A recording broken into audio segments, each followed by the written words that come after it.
Good evening and welcome to Good Gardening on Backyard Farmer. I'm Kim Todd and I'll be your host for another hour of answering your gardening questions. Joining me on the panel tonight, we have our experts from Nebraska Extension and UNL Landscape Services. We have Tom Weisling answering all those insect questions. Bugs rule. We have Bill Kreuzer answering all of our turf and weed questions. Hello, everybody. Kevin Corus, rats and spots. Pathogens rule. And Jeff Culbertson, who is going to be the horticulturist, and I don't know what.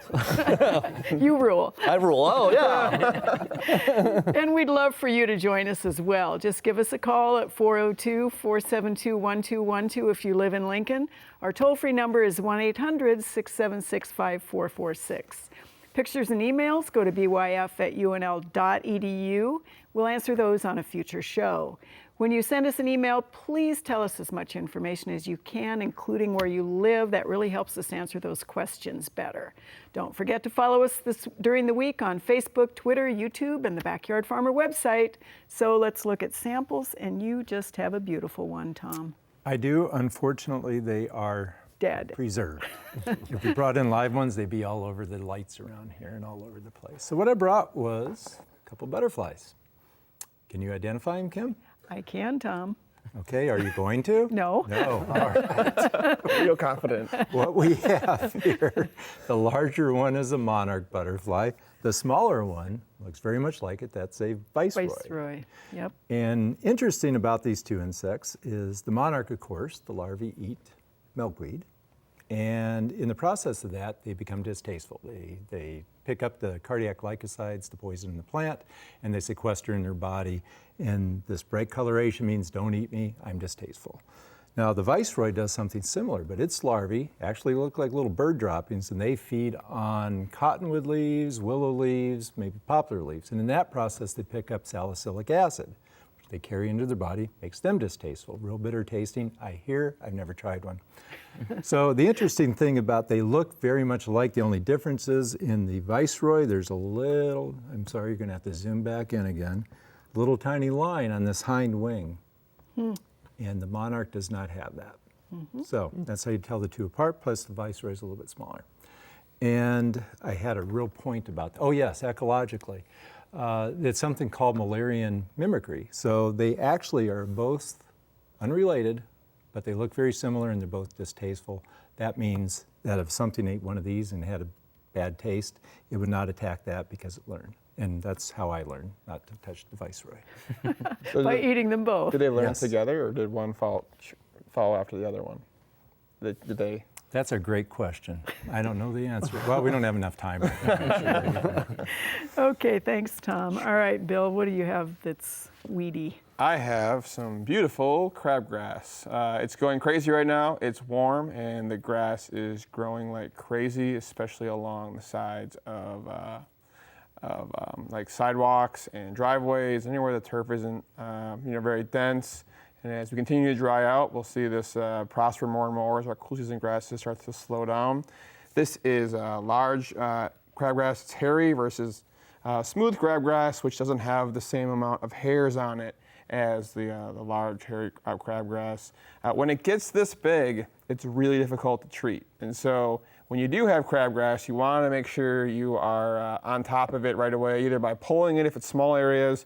If it's more widespread, you want to use some kind of a spray. There's a couple different products out there. The thing is, you want to keep them from going to seed. They make a lot of seeds, and so if you can keep crabgrass out of your yard, you shouldn't need to rely on pre-emergent herbicides. I don't never have to put it on my lawn because I don't have the crabgrass there from years of controlling this with this weed. If you do have it and you do want to spray it, this is a kind of a cool weed. It's spray with mesotrione, which is called Tenacity, and it's a herbicide. It's a newer herbicide we talk a fair amount about, and you can see it's all white, and that's really normal. That's how this herbicide works. It actually bleaches out the pigments of that leaf, and the plant slowly dies, and so sequential applications are made. But it's pretty cool to see the white bleached out leaves with the Tenacity application. So crabgrass, our summer annual favorite. Excellent, thanks, Bill.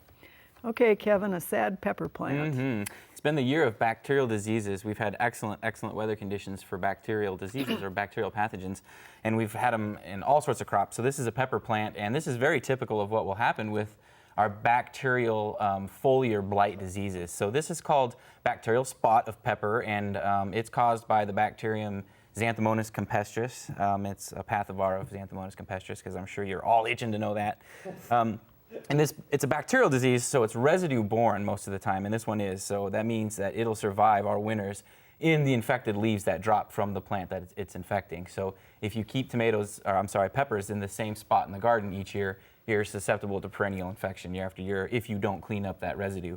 And so this is typical, and you can see on this plant how there are no lower leaves. They've already been shed, because you can get some pretty severe amounts of infection. You can see this leaf here, it's got quite a bit more of the spotting on it, and that's exactly what happens is the bacterium creates a spot or a blotch on the leaf and eventually takes over the whole leaf, and the leaf senesces early, and you can lose all your leaves. So hot and dry is our friend. These guys like kind of the cooler or moderate temperatures and wet.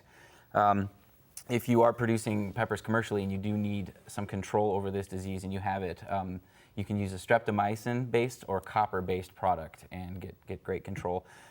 This will also mimic some of the fungal diseases of pepper, so it's good to get a diagnosis, because if you apply a fungicide to this, nothing's going to happen. It's a bacterium. So proper diagnosis is great, but this is bacterial spot on pepper. Excellent. Thank you, Kevin. Okay, Jeff, a couple of different trees. Yeah, I brought in just a couple branches just to talk about trees a little bit. You know, this time of year, especially with the weather we're going through right now, you know, as I was walking around, actually I was walking my dog, and as he was running from the shade of one tree to the other, I didn't pick that up right away. I kept thinking, what is he doing? And I realized he was smart enough to look for the cool spots. And so I think this is a great time of year for you to think about in your own yard, places where you need shade. You know, this is where you go outside. You know, we don't always think about, right now we're all inside hiding in the air conditioning, but this is a time to go out in your yard and think, okay, how would I protect my home right now? Mm-hmm. A couple ideas I have. One is sugar maple that does really well, really in a lot of part of the state. If you're out west, you're going to want to probably, if you're sited near maybe a stream or something like that, a lower area where you have better soils, it will do fine there. But certainly in Nebraska and the eastern half, it does great. Very hardy, doesn't have a lot of pests. The other one that also does really well is little leaf linden. And again, this has some little gall on it. It gets a few different little things, but none of it is really a problem for it. In June, it flowers. It smells really nice. I get lots of questions on campus about what's the perfume on campus, and it's from our linden. So these are two very tough, reliable plants year in and year out. And this is a perfect time of year to figure out where you need that shade, so this fall you can buy those trees. Yeah, that's right. Perfect. Thanks, Jeff. All right, Tom, you get the first picture question. Yes. This is a viewer from Omaha, Okay. and she has roses that are sad. And even sadder than that now, she is wondering what was eating them, what she can do about it now, if anything, or in the future. Well, I was wondering what was eating them as well. And I think we have a couple possibilities. One could be rose slugs, and there's actually a couple different species, and rose slugs are actually larvae of little primitive wasps that don't sting. So they're not a problem for humans, but they're very tiny, and they will come out in the springtime and feed on the underside of leaves, and they will cause little skeletonizing, and then as they get bigger, they'll start to take away bigger chunks of the tissue. It also could be Japanese beetle. Now, I looked on those pictures, I couldn't see anything, but boy, it sure looked like Japanese beetle feeding damage to me. And that can be skeletonizing, and then eventually when it progresses, it'll become larger holes in the leaves. Now, what can be done? It really helps if you can find the culprit that's doing this, and that involves doing a little bit of investigation, really getting the sample when the plant's still healthy, going out mornings, evenings, middle of the day, not every day, but you know, at least once a week, and start taking a look and see if you can find what's going on out there. And if you find the culprit, then try to do an identification, and then look up some of the organic methods, but usually involves hand picking. In the case of Japanese beetles, setting up a trap that will attract them. All right, thank you, Tom. And they will recover probably. They will, I think, make a nice recovery. Okay. Okay, Bill, this is a viewer that is east of Lincoln near Elmwood. and they have issues in the turf. It's a family farm. They did a lot of soil amendment. Yep. Black topsoil, top dressing, fertilizing, and then they're getting these oddball sorts of things this year. Wondering what is going on. The lawn is losing its lushness. Some are polka dotting. Some are these dark blotches in the turf. Yep. So a lot of things going on here, and I think it relates back to the soil. I know they said they had pretty poor soil to begin with, and they brought a lot of soil back in. And so one thing that I wonder about is how uniform the soil that they brought in was. Like that spot right there, to me, looks like drought. And they said it's primarily a tall fescue lawn. And we think about tall fescue being very drought hardy, but actually tall fescue uses more water than any of our turf grass species. It just has really deep roots so that it can usually handle drought. But if we have some kind of issue with the soil, maybe it's compacted down low, the roots can't get as deep, and so then we can see these symptoms of drought show up. We can also see some of this chlorosis or yellowing because again the roots can't go as deep if you have a pretty poor subsoil. And so it may be just that, a lot of that area looks pretty chlorotic, and there's some spots that are green, and maybe the soil they brought in had a little bit more fertility in certain spots, and that's why you're seeing kind of, polka dots of green. I think the whole area should be fertilized again with some kind of a slow release fertilizer because we are in brown patch weather right now for the tall fescue. But that will help kind of mask those differences as that soil starts to develop and that turf grass stand matures. You shouldn't see that to the same extent. But it looks like you have a little bit of drought in those spots, and then it's just some chlorosis from maybe not real deep rooting because of a poor subsoil. All right, excellent. Thanks, Bill. Kevin, our first picture of this for this season. What is this fungus growing on my sweet corn tassels? Yeah. Is it edible, and what made it happen?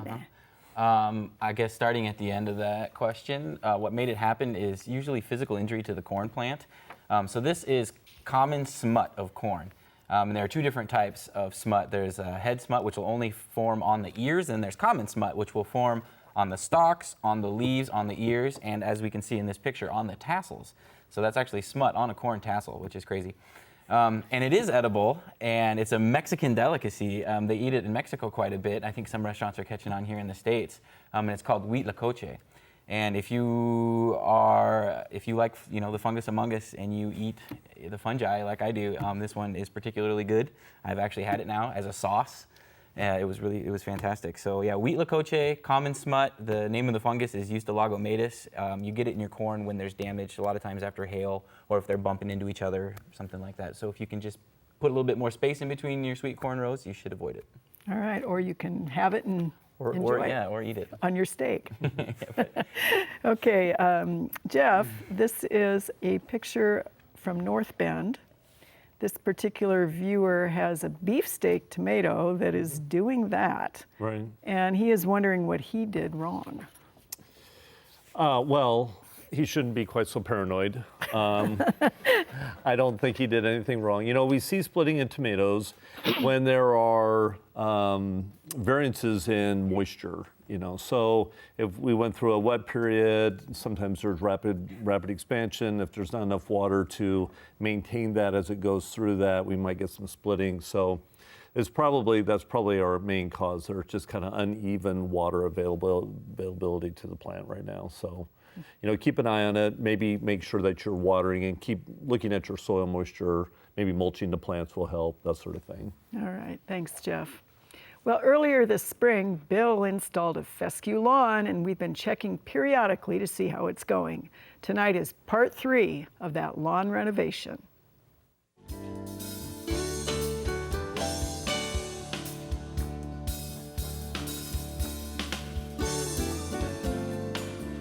Here we are in July, the third part of our series on seeding our lawns in spring, and as you can see behind me, this lawn has actually came in pretty nicely. I'm pretty happy with its progress and how it looks right now. Nice green color, the density is pretty good, and pretty good coverage, which is definitely a struggle. One of the other positives right now is we don't have a ton of weeds, which is definitely an issue we can have when we seed in the spring because those summer annual weeds like to take off and get going faster than the turf grass likes to grow. And so we did a pretty good job of keeping those at bay based on previous applications of pre-emergent herbicides, but also that mesotrione tenacity application we made at seeding and then following seeding.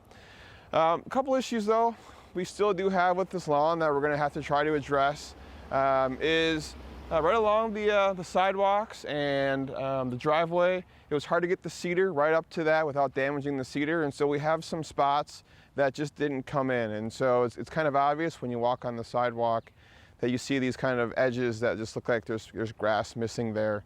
And so we're going to want to go through later on this in August, and we'll just rough up that turf area and put some seed in and hopefully get that to germinate and to fill in this coming fall. Another issue I've been having is brown patch. Brown patch is definitely a disease of tall fescue, and it's really damaging, especially on our seedlings. We can get tall fescue in brown patch and tall fescue that's established, and it's more of a superficial, just looks bad appearance thing, but on seedlings it can be particularly damaging, and it actually goes and kills the grass. And so in June we had an outbreak, and so we lost little spots of grass that look kind of like dog spots. It's actually a disease killing those seedlings. And we're getting it again here now in early July with the return of the heat. And so I can try to make an application, but a lot of the homeowner grade products that we would use for brown patch don't really work very well. And I don't want to cheat and bring in some professional grade product that I could use to try to get my lawn looking better than an average homeowner's would be. And finally, the last issue we're still dealing with is crabgrass and some of our annual weeds that have popped up. They're pretty sparse, and so I've just been hand plucking them. It doesn't take very long. You mow the grass and you go out and you see a couple. You pluck those weeds right out and get that grass, let the fescue fill in. Continuing to fertilize, I'm continuing to water, maybe a little bit heavier than I normally would for a tall fescue lawn, again, because these seedlings are young and they're developing that nice deep root system that's going to help out into the future. So, it looks good so far, and I'm happy where we're at, and I know we're going to be able to keep this lawn looking great into this fall. Fall is the preferred time to renovate your lawn, but if you can keep on top of some of those issues we've seen in this series by Bill, you can have some success with a spring seeding, and that probably beats the mud from that big old dog. It's a lot better to have a lawn again. Than a big old. Well, having a dog too is great, but. Okay. All right, Tom, you get the next couple of pictures, and these are moth identification pictures. Okay. First one is this interesting looking thing that looks devilish. What is that? That's blind-eyed sphinx, and its larvae are actually found on a few tree species and friend. Cool. And then we also have what for the other ones? This one's a little bit more difficult. I tended to go with, and I talked with Jim Kalish a little bit about this, and we were thinking a sphinx, maybe tomato sphinx of some sort. Well, not of some sort. There's a tomato sphinx or there's not. So we're thinking it's a tomato sphinx. And that one I put in the frenemy category because you don't like them, of course, because they're go after tomato plants, but they also are great nurseries for little parasitoids, like little braconnid wasp. Perfect. And do we have another picture? I think maybe not. Okay. We don't have another one. Want me to describe it? Yeah, we had one sent in that was the size of a dustpan. Kim described it the size of a platter. Yeah. I called it Mothra. Mothra. And that's actually something called a black witch, which there's a really great Spanish term for it, and I can't say it, but it's basically called the moth of death. Oh. And so there it is. Yeah, there it is. No, that's a different type. That's a different one. That's a Cecropia. Or a anyway, Polyphemus. these black witches migrate up every spring, and they come from Mexico and South America. So they're really not causing any problems, and they're really nice, big, alarming moths. Yeah, really huge Yeah, moths. scared Kim. No, it did not. Okay, all right, Bill. Are you ready for your next picture question? Bring it on. So this is a weed growing in these people's yard periodically, and it vines very rapidly up other plants. They want to know what it is and what is the best way to kill it. That is burr cucumber, and it is an annual. And it does grow really vigorously when it's hot outside. So it will crawl up over your different landscape plants. The best way to really control it is to pull it, because you don't want to spray anything if it's on top of other broadleaf plants in your landscape. So unfortunately, it's an annual. Just you want to pull it up. You want to make sure you try to keep seed heads. There's a lot of seed heads with that, anyways. But it seems something you're gonna be fighting probably in the future, unfortunately. It's really fun to pull though, because if it's all the way up the tree, you give one yank and you have 50 feet of vine. Yeah, It's really it's like easy. pulling out Christmas lights. Not so much. All right, Kevin. This is a Howells, Nebraska viewer. Tomatoes. Second year she's attempting to grow them. Old shed they tore down. The tomatoes do well, and then the tops curl. She did use a copper fungicide, but it doesn't seem to be working. It's also affected her peppers and potatoes in a certain area of this garden where the old shed was. Okay. Yeah. So the copper treatment probably didn't do anything. I don't suspect any kind of a fungal blight or bacterial blight of any sort. Given that there was an old shed there and that she's seeing these symptoms and what seems to be a certain area of the garden, my guess is that there was something in that soil because of the shed, or something in the shed that is now in the soil that these plants don't like. The only other thing is that when you zoomed in on that tomato plant, you could really see a lot of wardiness on the stem, and that's a good indication of really soggy soils. Tomatoes will get what's called edema when the humidity is really, really high, or if there's excessive moisture in the soil, and that could just be excessive edema, kind of interesting because you also see some epinasty, leaf curling, and things like that. It's hard to say what that is, but at first I thought maybe drift, but when you look at other vegetables in the vicinity in that picture, they're not showing any symptoms. So I think it's something definitely in the soil. Hard to say what. Right in that location. Now that happens a lot. All right, Jeff, this is a viewer, not sure where this one is, but she has a spruce that this spring developed what she's calling a bare spot, which is like half the tree. Wondering, is there any possible hope for this, or what would you do if you had this on campus? Well, if there's dead branches, and, I suspect this may have been going, for some time, and it's just really become evident to her now. Maybe the last of the exterior needles have finally died. So, I don't know if we necessarily need to worry about removing the tree at this stage. I think we go in and remove all the dead branches, clean it up that way, make sure that we're not, what I would look at when I look at that sometimes is sprinklers, maybe if it's hitting certain parts of the trees. Especially with spruce, if you get sprinklers that are hitting midpoint, sometimes you'll create some disease issues with that. So anyway. Yeah, but definitely won't refoliate. No, it won't, no. Okay. Earlier this spring, you probably didn't have to run those automatic sprinklers because most of the state had a lot of rain. As the summer progresses with rising temperatures and little or no rainfall, you might need to adjust those watering habits. For our Green and Growing tip this week, Bill gives us a handy tip to keep your lawns watered properly.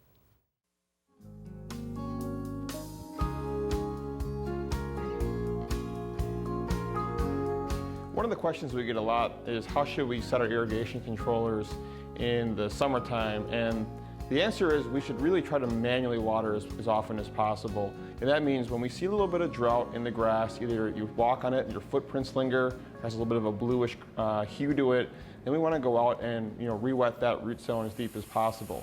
So how do we do this? How do we use our irrigation controller to still manually water? And the best way to do that is to go to the controller and program it to not water on any day of the week. You can usually set it up to water every other day or every Monday, Wednesday, Friday. Just eliminate all of those programs. And then when you want to water, you just come in, push manual, and then run the program you want to run for however many minutes you need to re-wet that soil to a nice deep depth of about 6 or 8 inches. And then you don't have to worry about it kicking on the next day in the future. So that's one way you can still use your irrigation system and still water properly. It might seem like that method goes against the idea of having an automated system, but it really is a great way to save water and still keep that lawn green all season long. Okay, Tom, a question for you, and this is a viewer who says something is eating plants, all sorts of plants, munching, munching, munching. they don't want to spray something that will harm the butterflies or the bees. So what do we I recommend? just want to take this moment to apologize for the insects that do eat these plants. I know they shouldn't be, but it's hard to make a recommendation until we know what the insect is. So I really push going out and scouting these plants. Like I said earlier, try to do it a couple times a day, maybe once a week. Look for things in the evening, look for things midday, look for things in the morning. And when you have that, then you can do the proper identification and then try to figure out a way to control it without harming the beneficial insects that are out there. All right, thank you, Tom. This is a McCook viewer, Bill, Correct. and they have spurge in their buffalo grass, and they wonder how to get rid of it.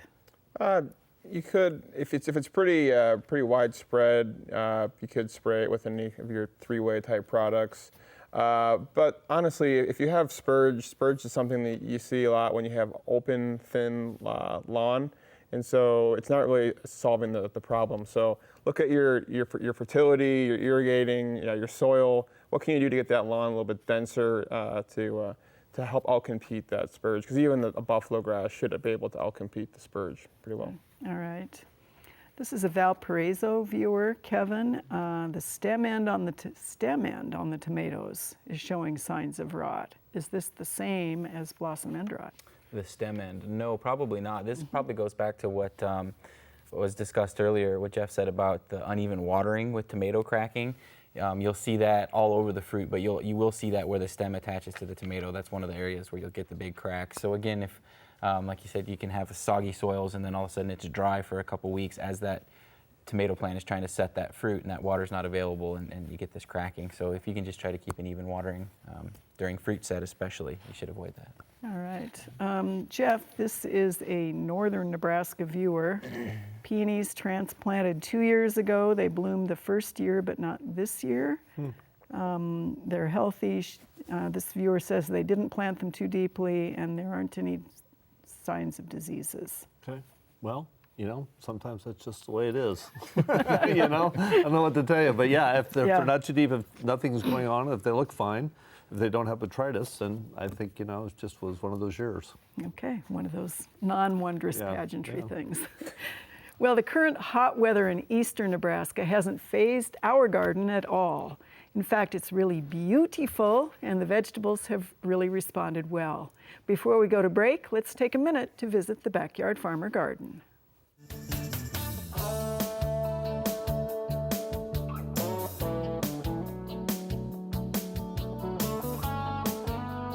Summer has finally arrived at the Backyard Farmer Garden. We're lucky we were actually preparing for some heat to actually finally arrive. We have all of our beds mulched with soaker hose so that we're not doing any overhead watering if it's not at all necessary. We are keeping an eye on all of our plants. They have been well watered with all of the rain that we've had throughout the summer, so they're not quite used to this kind of drought that we're having right now and the heat. So we are keeping an eye on them, making sure they're getting at least an inch of water every week, and giving them a little bit of supplemental if we see some fruit starting to set on. We have some great squash and melons right now. As you can see, the leaves are huge. They're helping protect and shade some of that fruit that's underneath there. So they're actually doing their work to help us keep all of our fruits going throughout this heat. So that's what's happening in the Backyard Farmer Garden this week. We need to take a short break. Stay with us. We've got the plant of the week and the lightning round coming up right after these messages.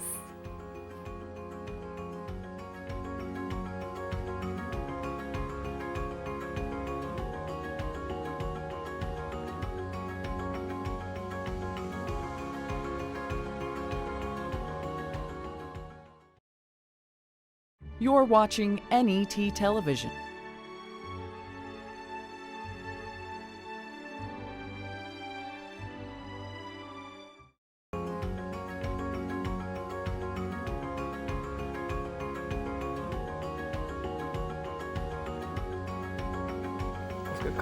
Welcome back to Backyard Farmer. You still have time to get your questions answered.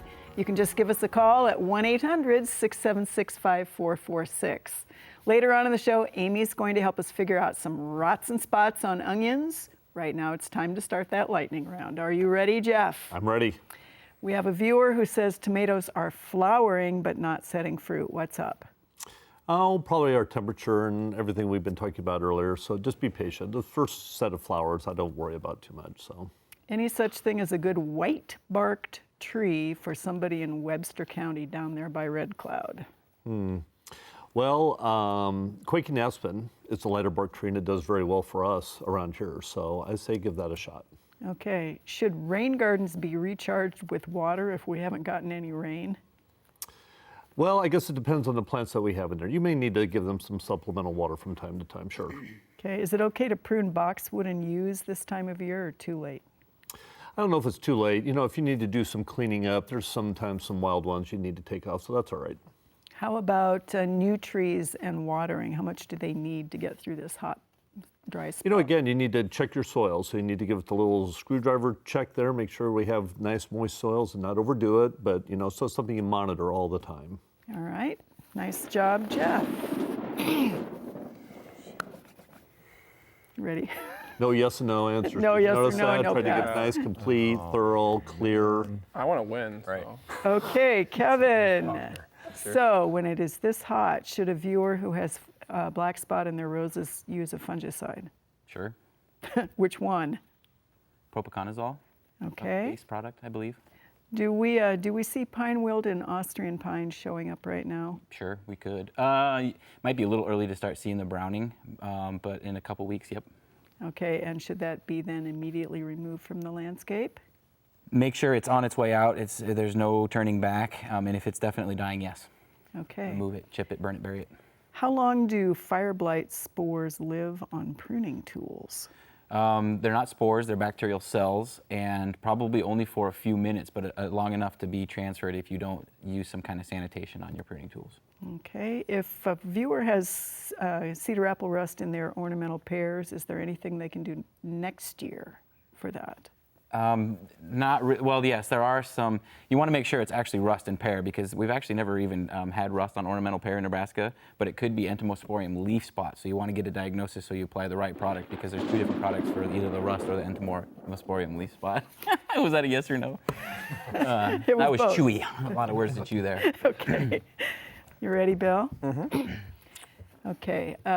We have someone who wonders about increasing the mowing height on their turf since it is so hot. Should it be increased? Yeah, if you're willing to do it because it helps suppress water loss. And how high can they go? You know, 3.5 inches. You don't want to go too much higher because it's actually the grass will start to put seed heads and things.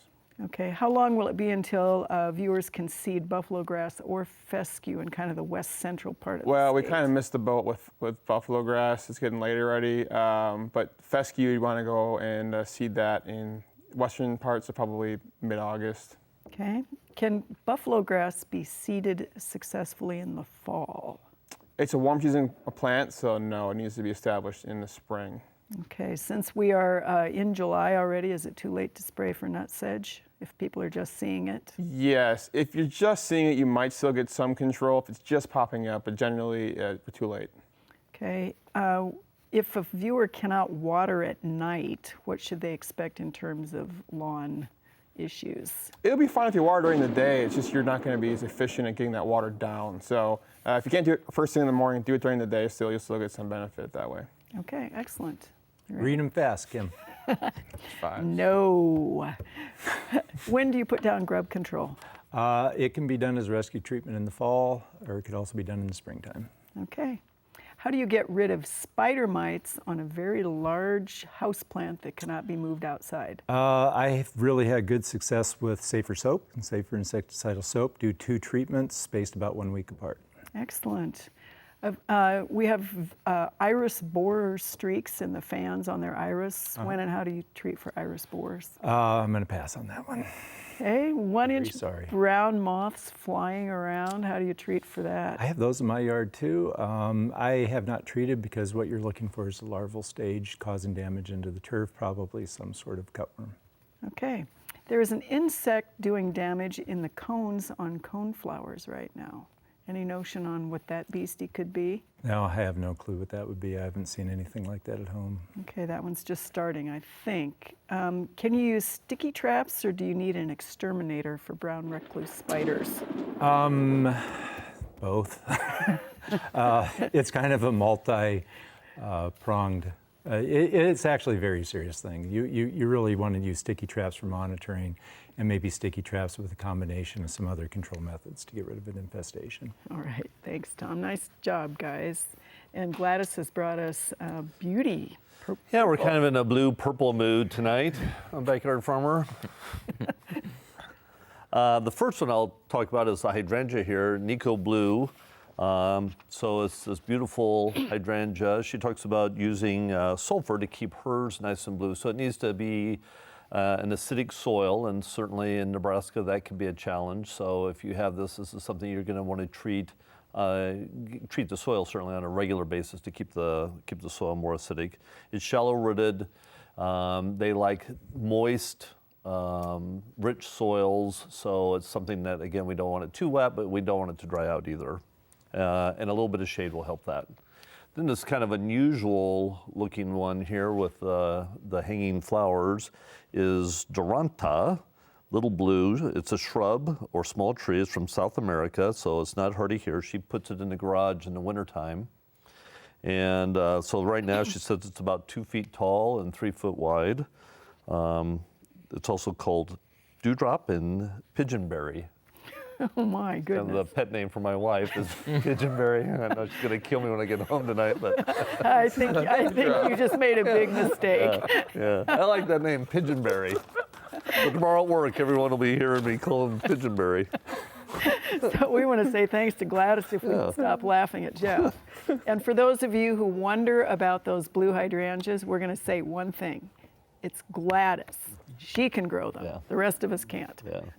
All right, Tom, you get kind of an interesting set of questions here about white stuff. White stuff. Yeah, and it's really this red oak planted 5 years ago, and this is along the Platte River.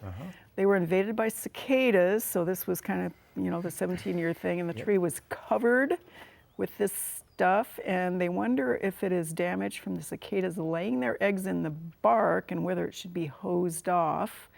Will it harm the tree? And then I think we had somebody who sent us a picture of a little floating thing in the yard. And they thought it was pin feathers, but then it looked like an insect. And there it is. You can see it's kind of a little floaty dealy bob. All right, two different things going on. Yes, cicada oviposition damage. And they do lay their eggs in little stems. They split it open a little bit. And the plant, basically, its guts come out then. Is that what do you call it? Sure. They start oozing stuff out, and exudate, whatever. That's a fancy word for its guts, plant guts. So it weeps, bleeds, whatever you want to call it, and it gets a little frothy. And it's actually kind of nutritious for a lot of insects. I noticed in the one picture there were some painted lady butterflies that gathered up by it. No reason to hose it off. You might want to hose it off of your patio.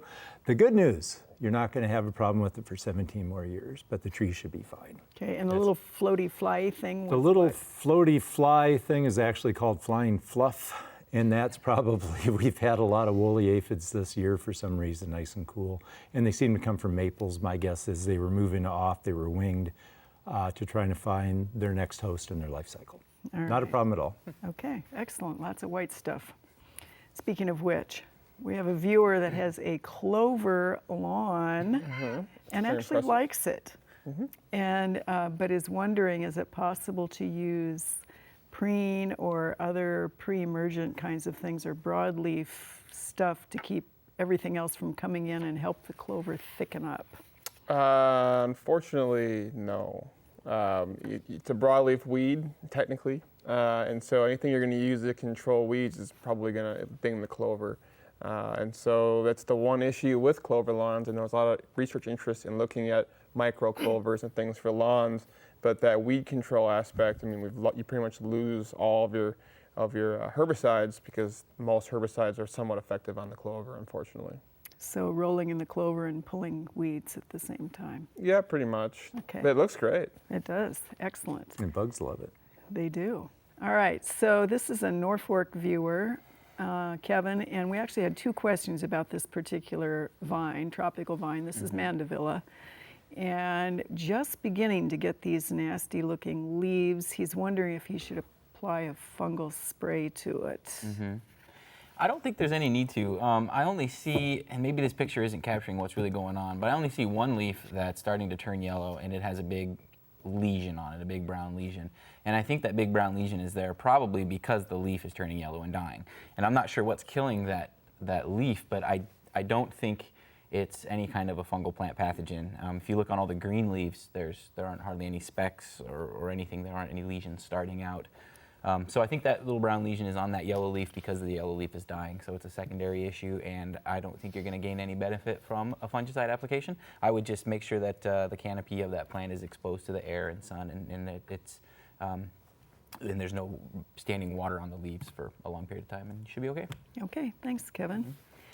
All right, Jeff, we have a question from Hastings, and it's what is causing the damage to the top of the candy red onions? She's got Kelsey Sweets and Texas 1015s, and they're not having the damage. Right. Any ideas? You know, I looked at this quite a lot. I spent hours looking at this picture. And I tell you what I think it is, and not that I have any prejudice against squirrels, but I think it's squirrels. And, you know, I have a yard full of different fruits because I like picking things off of trees and eating them. And they will, you know, one year they bother one thing, next year they won't bother it, and they're after something else. So I think it's a nice red onion, and they like red onions. I have noticed that the squirrels in my neighborhood have really bad breath. There you go. And about this time of year, your onion should be ready to pop out of the ground. Unfortunately, there might be something unsavory waiting for you beneath the outer layers. Here's Amy to tell us more about a disease of onions called purple blotch.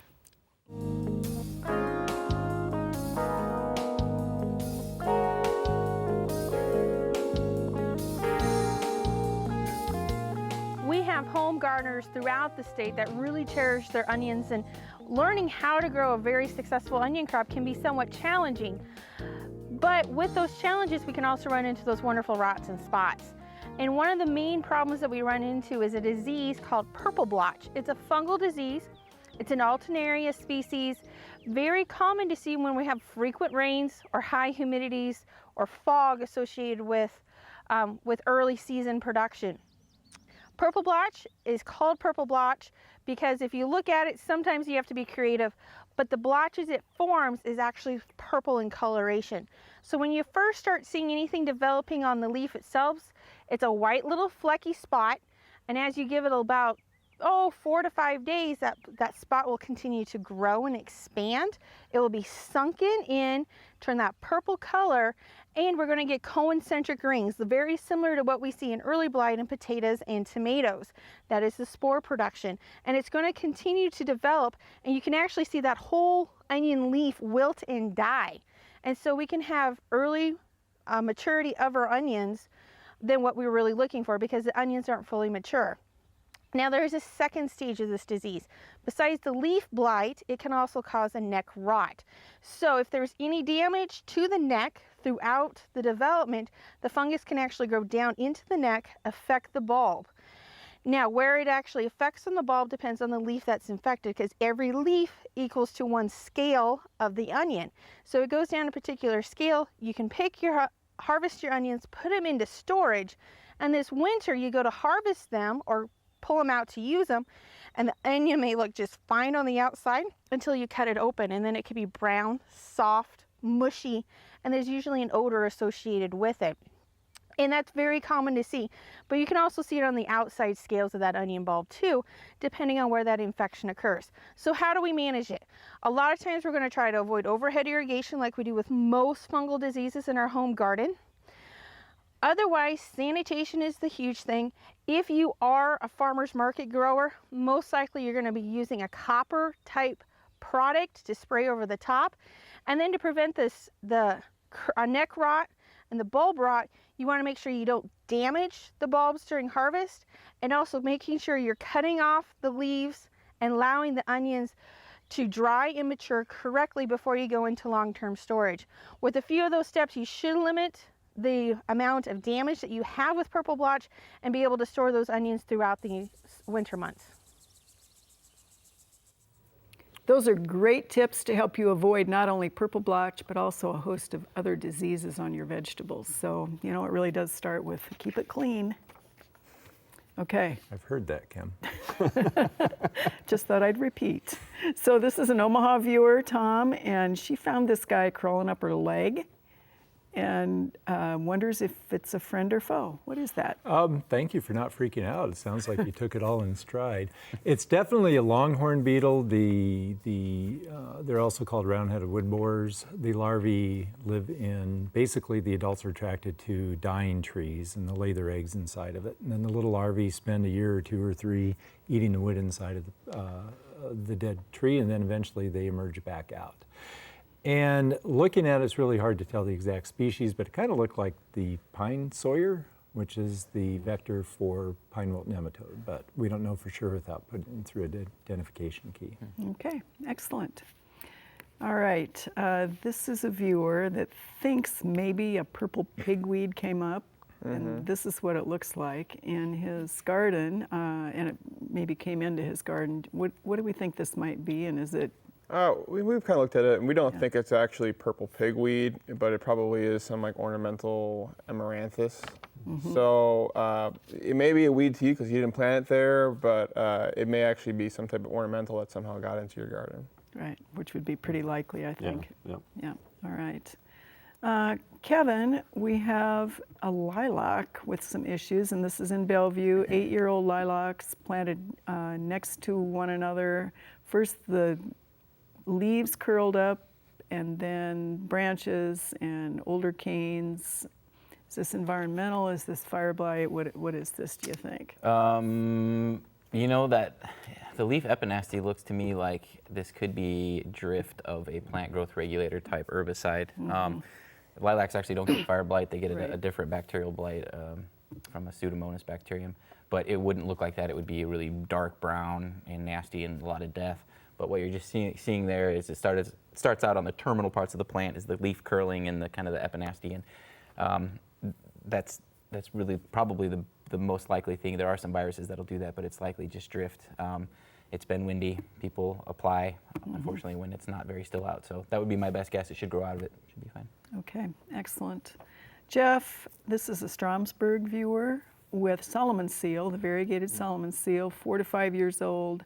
Gets these brownish, reddish, faded leaves. Nothing else in the bed seems to be affected. No herbicides. Any ideas on this one?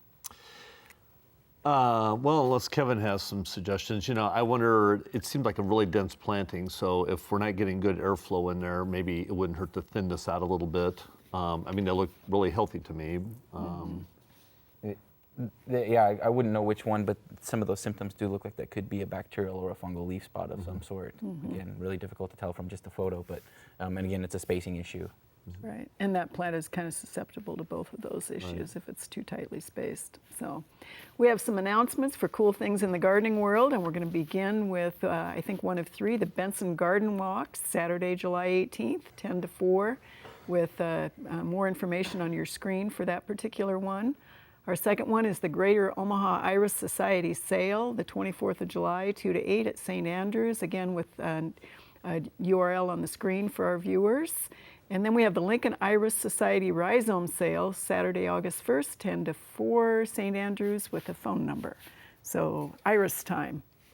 All right, so we're going to go to questions, and let's see, this is between Grand Island and Columbus. How do they control cicada killer wasps that come after them when they sit outside? There's absolutely no reason to control the cicada killers. The ones that are coming after you are actually males, and they are territorial, and they're not really going to cause a problem. We've never had any deaths or near deaths from cicada killers, and they're actually very beneficial. They are good animals to have around. All right, so just hold still. Hold still. Okay. You'll be fine. All right.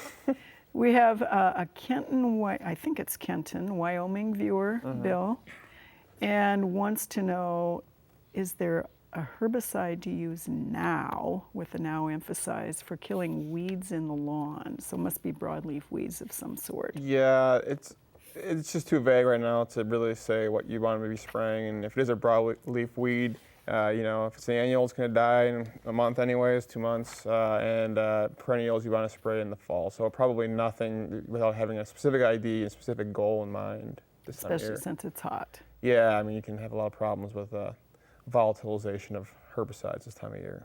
Okay, thanks, Bill. Kevin, this is a Lincoln viewer, has roses, 15 of them, with black spots, and doesn't seem to, they've tried apparently pricey ones, and I think that must be pricey things to try to control it with. Okay. She does pick the leaves off for sanitation. Okay, that's good. Picking the leaves off, removing them from beneath the plant as well. It's going to get hotter now and drier, I think, in the forecast, so that will help you as well. I would recommend looking up, Googling, it's the Chase 2014 Guide to Ornamental Fungicides. And on the top are fungi, and on the left side are fungicides. And black spot is on there, and it should give you a list of products that should be efficacious. And if you haven't tried one of those, I would recommend one of those products if it's severe enough. Otherwise, if there's anything else you can do to try to increase airflow or sunlight in that canopy and reduce the amount of leaf wetness, if you can only water the ground and keep the water off the canopy, that should help as well. All right, thank you, Kevin. All right, Jeff, this is from Omaha. The burpless cucumbers are so bitter they can't eat them. And they've planted them for many years without this problem occurring. And I know I've heard of this too, and I can't for the life of me think of what causes it. Well, I think water is an issue. Yeah. So it's, again, we're back to that too wet, too dry, too wet, too dry. So I think I would be tempted to rogue out the existing fruit right now, get our water situation stabilized, and let them reflower and go from there. All right, thanks, Jeff. This is Southwest Omaha, Tom Sod webworm. Treatment 3 weeks ago, still seeing them. Should that be treated again? And Bill can weigh in on this one if you have any hope, or do we not? I would be more concerned, not so much that I'm seeing. I'm assuming they're seeing the larvae. It could be the moths that they're seeing, but I would be more concerned of following the damage and seeing how bad the damage is. If the turf is outgrowing the damage, I'd let it be at this point in time. And I'd say the same thing. I mean, we're going to find insect pests, just how many are there to really be damaging. And if the turf is outgrowing it, then it doesn't justify that application. Okay. Thank you. Appreciate that. All right, so we have from Gibbon, Bill, a fescue lawn that has been invaded with a wide-bladed type of grass. What could it be, and how can it be gotten rid of? It could just be something like brome grass. It could also be Kentucky 31, which is a forage type of tall fescue. I've seen a lot of seed mixes at the big box stores. Some of them have that still. And my neighbor's got it, and it looks horrible. It's growing, it's wide, it's yellow, and you really can't control with anything we have. Brome grass you could control with mesotrione. Could be a couple other different grasses. You can't really tell without seeing a picture, though. All right, thanks, Bill. Kevin, all the way from Bridgeport, clematis, 12 years old. The plant is yellowing. They fed it with iron, but the leaves are still mottled yellow. I'd like to look at the leaf, if I could, but if it's really mottled or mosaic, it could be a virus, although I don't know a lot of viruses of clematis. Could be that. Oh goodness, I don't know. Picture. A picture would be great, or a sample. Yeah, picture would be great if they could send us. We do have some issues with clematis that are easier seen in pictures. Yes, we can visualize. Okay, this is a Bancroft viewer with Canada Red cherry. Okay. Cut it down, and now the suckers are everywhere. Sure. So this is going to hort because it is in the turf, but Yeah. it was hort to begin with. So what are you gonna suggest, Jeff? Well, I guess what I'm going to suggest is if they want to get rid of it, then they're going to have to look at cutting it back and treating the stumps. So, and that there's products out there, and many of our herbicides will have a stump killer on the label, the rate to use to do that. So that's what I would suggest doing at this stage. Or they could let those suckers come back up and they're going to have Canada red. They could, yeah. Once it starts suckering, it's tough with prunus, then it just gets out of control. So Right, excellent, thanks. Stewart, Nebraska. Tom, big black beetle. They've been inundated with them. They're attracted to the lights and they're bigger than a June bug. Bigger than a June bug, they are probably another scarab beetle, closely related. Probably maybe coming from some of the fringe, probably not from the lawn, but they're, my guess, without seeing it, is just another turf insect that's not causing an issue. Okay, so enjoy it and Yeah, shut your it's eyes. So a they don't beautiful fly into animal. them. So Okay, yeah, all enjoy it. right. So Bill, in 2 seconds, a Laurel viewer next to a golf course, they sprayed, and this person is wondering about whether they should be concerned about things in their garden. They could be, but I would just contact the superintendent, communicate, and figure out what they sprayed. More than likely it was fertilizer and a fungicide, not a weed killer, and so probably not an issue with your garden. But talk with your superintendent and see what they sprayed, just make sure everything's safe. All right, thanks, Bill.